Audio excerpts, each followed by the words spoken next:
Ei, gente, bom dia, boa tarde, boa noite, sei lá que hora que você tá vendo isso. Que bom que vocês vieram. Hoje nós vamos conversar sobre o projeto de leitura dessa minha trilogia maravilhosa aqui, do Tempo e o Vento.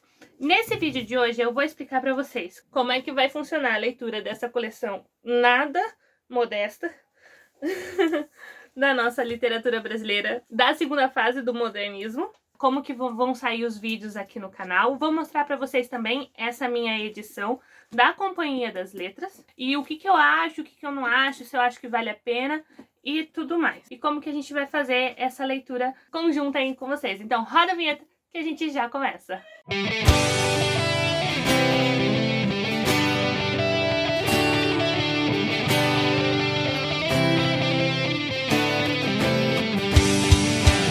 Oi, gente, tudo bom com vocês? Que bom que vocês apertaram nesse vídeo. Estou muito feliz de conversar com vocês sobre um dos livros favoritos da minha vida, no qual eu escolhi fazer releitura agora no ano de 2021. Eu cheguei a anunciar para vocês que eu ia fazer a releitura desse livro esse ano naquele vídeo que a gente fez do nosso aniversário, os 26 livros para 26 anos, que a gente fez em dezembro. Eu vou deixar linkado aqui no card, se você quiser conhecer esses 26 livros da nossa vida. E aí eu falei que eu queria muito reler, porque, gente, eu sou uma pessoa de releituras, né? E o Tempo e Vento é uma coleção que eu não reli nunca, porque esse aqui eu li em 2017, provavelmente, tá? Então, eu queria muito reler, mas eu queria reler quando eu já tivesse canal, porque desde aquela época eu já queria ter canal no YouTube e eu queria comentar com vocês. Porque, né, gente, uma professora de história lendo O Tempo e o Vento é uma visão bem diferente do que a gente tem hoje no YouTube, porque a maior parte do pessoal que lê é o pessoal de letras, ou só o pessoal que realmente ama literatura e tal. E esse livro aqui, pra mim, ele é mágico. Eu gosto muito desse universo, dessa família que o Érico Veríssimo criou. Gente, mas antes da gente começar, super importante, vocês já sabem, se inscreve no canal caso você não seja inscrito, deixa o seu like.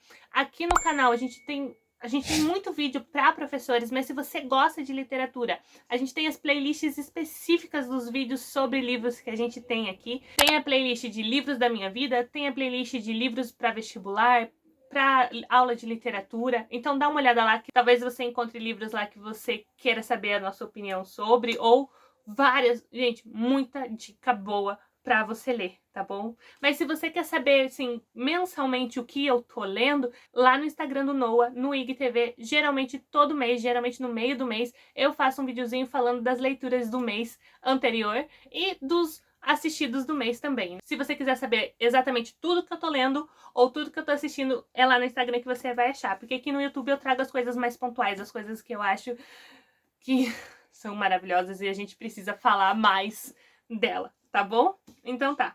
Então, vamos começar? Ao contrário do que eu fiz com o Guerra e Paz do Tolstói, não sei se vai aparecer aqui pra vocês, eu decidi fazer por volumes, ou seja, essa trilogia, ela é dividida nesses 3 livrozinhos aqui, nada singelos e nada pequenos. Só que cada um desses volumes é dividido em outros volumes. Então, o Continente é dividido em 2 volumes, o Retrato em 2 volumes e o Arquipélago em 3 volumes. Ou seja, são 7 livros. E como eu amo muito essa obra, ao contrário do que foi a minha experiência de leitura com Guerra e Paz, eu gostaria de fazer essa leitura, eu vou deixar aqui. Eu gostaria de fazer esses comentários aos poucos, então, por volume. Porque eu acho que esse livro, ele tem essa intenção de cobrir 200 anos da história do nosso país, né? Da história do Brasil, da construção dessa sociedade. E eu acho isso muito interessante e tem muita coisa maravilhosa aqui. Então eu gostaria de ter mais esse tempo de conversar com vocês e nas próximas vezes que eu reler esse livro poder voltar nesses vídeos e poder ver, olha, o que esse livro me trouxe nessa segunda vez. E eu acho legal fazer isso numa releitura, porque na primeira vez que você lê tem muita coisa que você deixa passar, porque você não conhece a história, né? E tem alguns detalhes que te prendem mais. E eu acho que nas releituras o livro ganha muito mais peso, ele ganha muito mais substância. Muito mais substância, assim, você entende mais essa construção do autor. Tem muito mais coisas que você pega, porque você conhece os personagens, já, essas descrições e tudo mais. Tudo que eu acho que na primeira vez que você lê, você não consegue ter. Então, só para vocês terem uma ideia, eu tenho essa edição do Tempo e o Vento da Companhia das Letras, que tem os volumes únicos, como eles chamam, né? Então é separado por trilogia. A Companhia das Letras lançou primeiro uma coleção onde tinham os 7 volumes. Se eu achar a foto, eu vou deixar aqui. E aí, depois que eles lançaram esses 7 volumes, aí eles foram lançando aos poucos esses volumes únicos, conforme essas edições aqui iam saindo de circulação. Por que eu decidi comprar esse e não esse dos 7? Money! Porque, gente, tava tipo... Essa aqui você encontrava até por R$70. Sério, R$70. E essas ali você acabava achando os 7 volumes por R$70. Principalmente lá atrás, lá em 2017, 2016, quando eu queria comprar, né? Que já tinha meio que saído de circulação. E aí, no caso, claro, você conseguia encontrar alguma promoção no Black Friday, essas coisas, mas não era uma situação financeira que eu tinha, gente. Eu comecei a... Literalmente faz 2 Black Fridays que eu compro, porque eu não tinha dinheiro para gastar na Black Friday com um livro, né? Tipo, não era nenhuma situação financeira que fazia parte do meu universo. Eu era universitária, com bolsa, mas ainda tinha que pagar. Depois, desempregada grande parte do tempo, vivendo de bico. Não é uma condição financeira que a gente tinha. Tipo, grande maioria desses livros que estão aqui na minha estante, que é essa parte aqui, são a partir de 2019, quando eu arranjei meu último emprego de professora. O resto eu fui comprando muito aos pouquinhos, assim. Então, eu decidi por essa aqui porque tinha os 2 volumes juntos, então eu poderia continuar a história, e assim eu podia ir de um volume para o outro. Mas esse foi o único que eu comprei em 2016, eu tenho quase certeza. Esses 2 aqui eu comprei ano passado, na Black Friday do ano passado. Agora em novembro eu consegui uma promoção, aí acho que cada um deles saiu R$35, R$37. E pensando que esse último aqui tem 1000 páginas, 963 por R$37 saiu muito barato. Mas eu tenho adendos, eu gosto muito das capas desses livros, das imagens, eu gosto muito das lombadas deles, de como eles ficam na estante. Eu amo essa lombada, esse mix de cores aqui, tanto que eles ficam sempre numa areazinha que pega em todos os meus vídeos aqui no canal. Mas, claro, eu não gosto porque a capa mole. Eu prefiro, ó, grande maioria dos meus livros são capa dura, só não são capa dura os que não têm capa dura para vender. Por exemplo, os da Chimamanda. Porque os livros da Companhia das Letras, geralmente eles fazem essas edições com capa mole, porque as edições deles já são muito caras. Porque como eles trabalham com essa literatura mais clássica, digamos assim, geralmente os preços dos livros deles são mais caros. E aí eles metem a faca mesmo. E eu falo isso porque eu sou uma grande compradora de Companhia das Letras, a grande maioria da minha estante é Companhia das Letras, né? Quando não é sebo, é Companhia das Letras, não tem nem o que falar. Isso me irrita um pouquinho porque, por exemplo, esse aqui, gente, pelo amor de Deus, o Tempo e o Vento era que veríssimo. Se eles tivessem feito uma edição capa dura, eu teria comprado, de verdade, mas eu não achei. Eu gostei muito dessas edições, muito mesmo, tanto que eu geralmente prefiro comprar livros de sebo, mas essa aqui eu gostei tanto dessa capa que eu até fiquei com ela na capa mole, porque no sebo tem capa dura. Ela é muito boa, gente. Ela abre, não tá abrindo muito porque esses aqui eu ainda não li, mas desse aqui, ó, que eu já li, que é a segunda vez que eu tô lendo, ele abre muito bem, é muito tranquilo de ler. A diagramação pra mim é... Assim, eu acho que podia ser um pouquinho maior a letra, acho. Mas tá boa. Folha amarela, não dá aquele contraste horrível.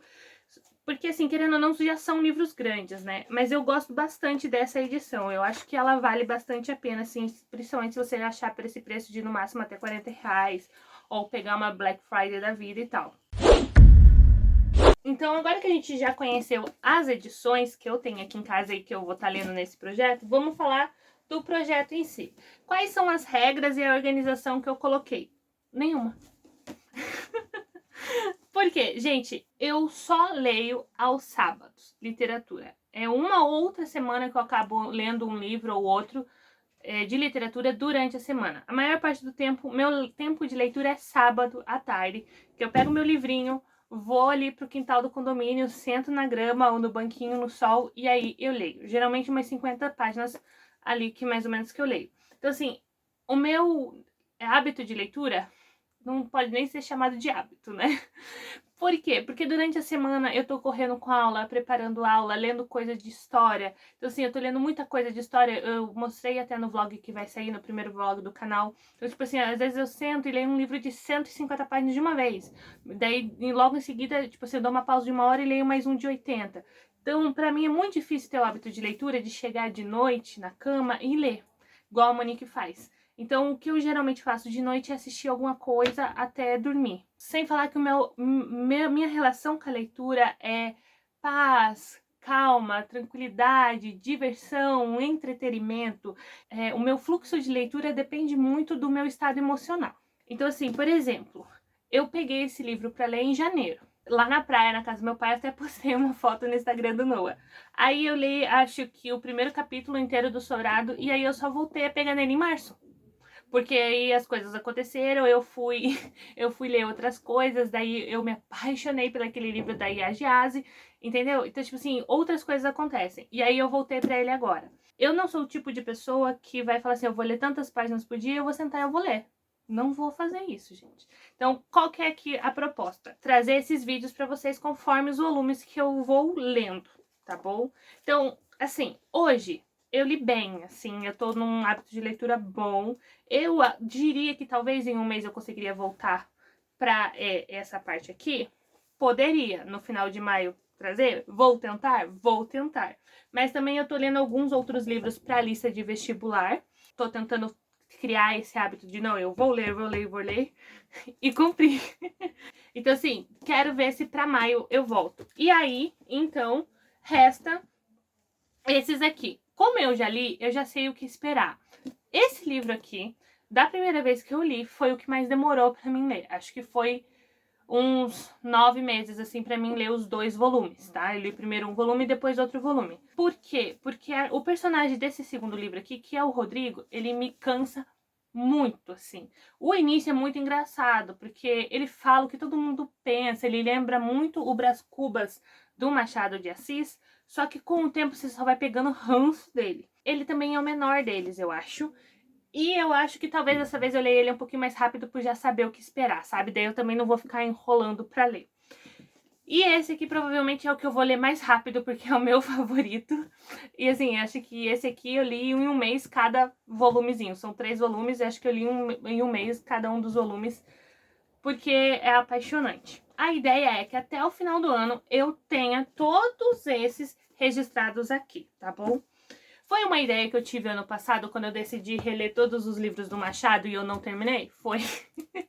Mas estamos na luta, tá bom? Estamos na luta. E é isso. Se você quiser me acompanhar nesse projetinho sem data, sem muita organização, fique à vontade, eu vou adorar. Se você já leu e gosta, vai lá, assiste, relembra essa história, deixa os seus comentários, concorda, discorda de mim. Se você quiser saber quando que eu vou postar esses vídeos, vai sempre no Instagram. A gente tem conteúdo exclusivo pro Instagram do Noah. E lá eu sempre anuncio os vídeos que a gente vai lançar aqui no canal e quando. Então lá eu geralmente vou anunciar se lá por maio eu vou estar lançando esse novo vídeo. E essa semana ainda, ou no máximo semana que vem, já sai o vídeo do primeiro volume do Continente, porque eu já li ele, por isso estou fazendo esse vídeo.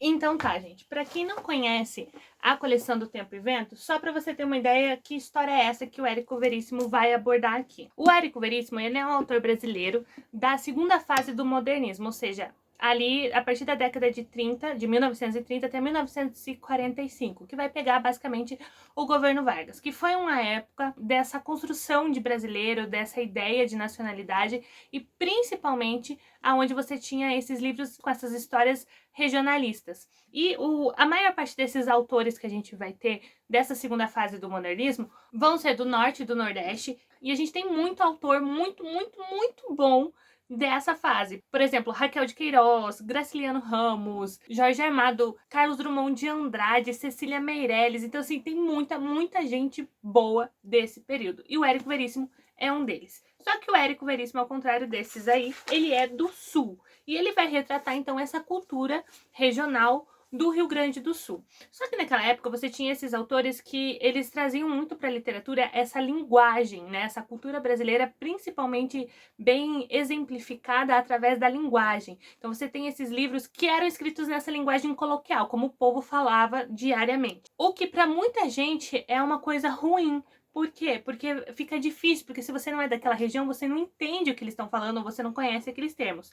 Mas traz uma riqueza para a linguagem e para a escrita muito, muito grande. Mas não se preocupa, porque isso não vai ter aqui nessa trilogia do Tempo e o Vento do Érico Veríssimo. Ele vai trazer pouca coisa assim dessa linguagem coloquial, vão ter alguns exemplos, mas o livro não é escrito inteiro nessa linguagem.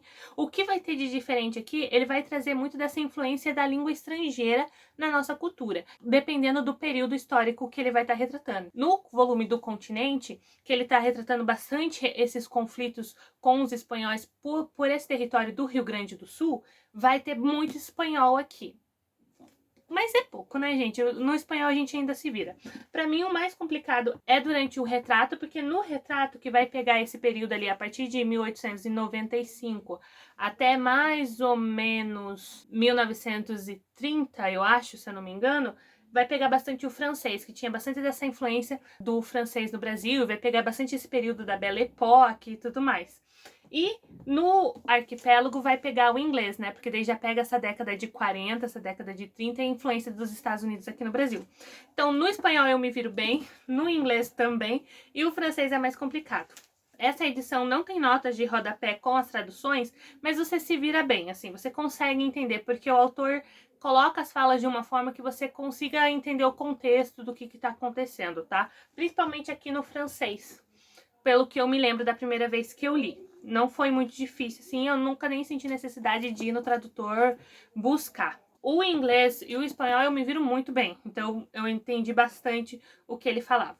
Só senti mais dificuldade no francês mesmo. Quando o Érico Veríssimo decidiu escrever essa história, ele queria acabar com aquela fala de que no Brasil não tem guerras, que o povo brasileiro é um povo pacífico e que a história do Brasil é uma história chata. Então, ele decide contar a história dessa família dos Terra Cambará como se fosse essa construção do Brasil, então o início do brasileiro, como é que essas grandes famílias políticas surgiram aqui no Brasil, então como que foi essa construção do Brasil através dessas famílias, mas isso vai ser um pano de fundo para as guerras. Ele vai retratar aqui todos os eventos militares que aconteceram naquela região e no Brasil inteiro. Então, por exemplo, quando ele estiver falando de algum evento militar que aconteceu no Norte e no Nordeste e que, tipo assim, não teve muita influência no Sul, mas ele, pelo menos, ele vai citar esse evento. Então, ele vai falar de todas essas guerras civis que aconteceram aqui no Brasil e ele vai retratar sempre os dois lados da moeda, quais eram os interesses políticos e tudo mais. E ele vai trazer esse retrato do que para ele é essa gente gaúcha, essa gente do Rio Grande do Sul, tanto os homens quanto as mulheres. Na minha opinião, O Tempo e o Vento, volume do Continente, que é esse aqui, os dois volumes que estão nessa edição, ele vai trazer muito mais forte essa presença feminina. Tanto que você vai ter vários capítulos que são a história dessas mulheres, então você tem Bibiana, você tem a Ana Terra, você tem a Ismália Caré, você tem a Maria Valéria, e aí que são as histórias dessas mulheres, e esses capítulos até levam o nome dessas mulheres, né? Mas eu acho que essa força feminina ela vai perdendo essa predominância mesmo nesses outros dois volumes. Mas você consegue entender por quê? Porque quando ele começou a escrever essa história, ele pensou em escrever só esse primeiro volume. Depois que ele escreveu esse primeiro volume, ele falou, não, eu vou ter que continuar essa história, porque tem muito mais coisa da história do Brasil para se contar. Pensando que aqui ele cobre mais ou menos 150 anos, que vai de 1745 até 1895. E aí, aqui, esse principalmente que é o segundo, que é o retrato, ele escreveu como uma catarse. Porque o personagem principal aqui diz que é uma representação do pai dele. E o personagem principal é intragável, gente. Então, assim, você entende, assim, tipo assim, foi um livro que foi escrito para ele entender o próprio pai. Sabe aquele negócio de pisar o que ele pisou, entender o que ele pensava, como ele foi criado, para ver se eu entendo quem foi esse homem. Tanto que esses 2 livros aqui, eles são escritos pela perspectiva do filho mais velho do Rodrigo, que vai ser o personagem principal desse livro, que é o Floriano. Então o Floriano é um escritor e ele vai atrás da história dessa família. Você não sente a presença do Floriano nesse livro de jeito nenhum, porque como eu disse, ele foi escrito para ser um volume único. Mas aqui você vai sentir bastante, mas principalmente no 3. No 3 é literalmente narrado em primeira pessoa pelo Floriano. Esse aqui é narrado em terceira pessoa e esse aqui também em terceira pessoa, mas nesse aqui vai ser narrado pelo Floriano. Eu não lembro se vai ser essa voz desse autor, desse narrador onisciente, eu não lembro muito. Quando a gente chegar lá, a gente fala mais sobre isso. Então, o Érico Veríssimo, ele vai decidir contar a história dessa família, o surgimento dessa família, através dos índios, o que era uma coisa que estava muito em voga naquele período no nosso país, né? Trazer essa presença do índio e do negro. No caso do Érico Veríssimo, ele vai escolher o índio, porque o Rio Grande do Sul foi uma região onde você teve as reduções jesuítas, então você teve muito dessa questão da escravização dos índios pelos jesuítas, que eram esses padres católicos que vieram fazer essas missões aqui na América e escravizar esses índios e enriquecer em cima desses índios e fizeram essa primeira colonização do interior, então, do Brasil. Então você vai ter muito essa presença desses índios nessa história. O que, na minha opinião, é bom, mas, por outro lado, ele não vai estar na linhagem dessa família aqui a população negra, né? Os africanos, os escravos. Eles vão aparecer aqui, essa presença dos escravos vão aparecer desde o início, mas eles não vão estar na árvore genealógica principal dos Terra Cambará. E aí, então, você vai acompanhar essa família que surge dessa mestiçagem do índio com os tropeiros e com os migrantes de São Paulo, passando pela fome, pelo trabalho, pela guerra, pelas tristezas da vida, pelo abuso desses grandes fazendeiros do interior que eram donos das 6 Marias naquela região, até eles se tornarem os coronéis e os donos de Sobrado. E isso é muito interessante. Por quê? Porque ele vai contar a história, então, dessa linhagem política do país. Então ele começa ali com o pobre, com o miserável, da pessoa que está migrando de uma cidade para outra em busca de oportunidade, até como que eles vão se tornar, então, os grandes senhores de terras e os grandes responsáveis pelo golpe militar de 1930 de Getúlio Vargas, né, que instalou então a ditadura Vargas no Brasil, que durou 15 anos. E isso é muito interessante, porque você vê essa construção de como eles passam de ser os coitadinhos, os que são abusados, até eles se tornarem os abusadores. E sempre trazendo muito presente aqui esse machismo extremo do sul do país, dessas relações mais frias, mas também mais calorosas internamente na família, e muito conflito familiar, porque acho que o mais interessante dessas obras que retratam famílias é como que em uma única família você consegue ter personagens que são diversos, tão diferentes, que estão ali convivendo em suas diferenças, e eu acho que pro nosso tempo isso é maravilhoso. E tem muita coisa aqui que cabe pra gente. Então, é sobre isso que essa trilogia vai falar, e é por isso que eu amo muito ela. Como eu sou professora de história, quando eu leio, eu presto muita atenção também em como ele vai retratar essas guerras, qual é a posição que ele vai dar, quais são os lados que ele vai trazer, principalmente aqui para esse volume do Arquipélago, que vai pegar a Segunda Guerra Mundial, ele vai trazer muita documentação histórica, então é muito legal por causa disso, assim, sabe? E eu espero que vocês tenham se interessado e espero que vocês voltem aqui para os próximos vídeos. Para essa semana, semana que vem, sai então o vídeo desse primeiro volume do Continente, né, que vai até essa metade aqui. Vocês podem ver, eu já li, então realmente é só fazer o vídeo e editar. E aí vocês vão ver o que eu achei dessa primeira parte, nessa minha releitura, tá bom? Então é isso. Eu vejo vocês no próximo vídeo do canal. Tchau!